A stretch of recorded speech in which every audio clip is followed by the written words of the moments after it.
as the world spins around its invisible axis. A well familiar, at the same time mysterious object lurks in the corners of our society, whispering tales of happiness, prosperity, and fulfillment. This entity isn't a spectre or a deity, nor a tangible object, but a societal construct we have come to regard as our purpose, our safety net, our driving force. It's the money, the bedrock of our lives, the controller of our destiny, or at least it may seem so. Well, the reality, however, is far more complex and intriguing. Welcome to the labyrinth of the money matrix, where everything is not as it seems. Let us begin with a story, the tale of a man named Paul, who was a Wall Street broker. Paul had everything money could buy, a palatial residence, high-end cars, and the respect of his peers. Yet, beneath the surface, he was unsatisfied, consumed by a growing uneasiness. He seemed trapped in a system where he was always striving for more, but feeling less fulfilled. What Paul didn't realize was that he was stuck in a matrix, an illusion of satisfaction promised by wealth.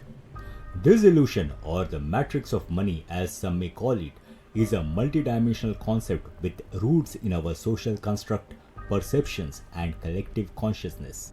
It is a belief that happiness, fulfillment, and success are directly proportional to wealth.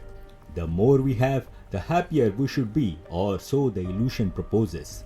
But as Morpheus told Neo in the 1999 cult classic The Matrix, reality is often much different than what it appears. In the digital era, the advent of cryptocurrency added another layer to this illusion. Bitcoin, once regarded as the currency of the future, promised to liberate people from the shackles of traditional monetary systems.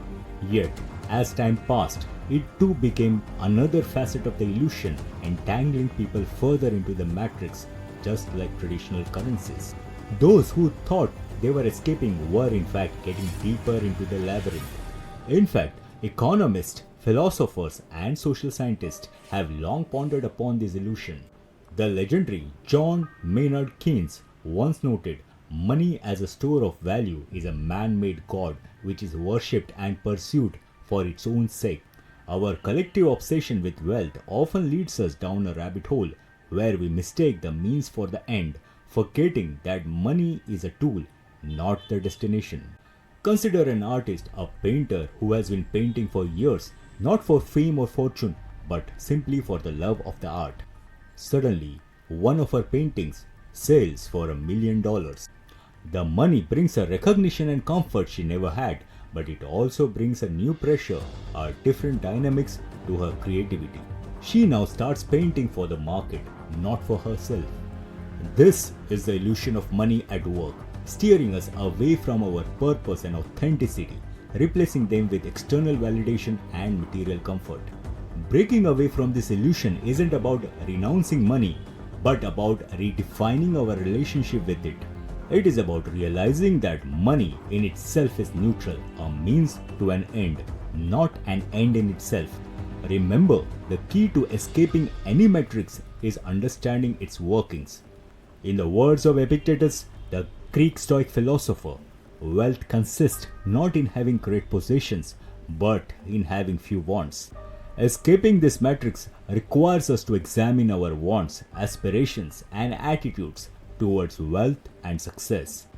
It requires a shift from scarcity thinking, a fear-based mindset where we constantly feel we don't have enough, to abundance thinking, a mindset where we focus on the endless possibilities and resources we have at our disposal. So, to truly escape the money matrix, we must first start by understanding its illusions. We must ask ourselves, are we chasing money for the sake of money itself, or do we seek something deeper like security, freedom, or validation?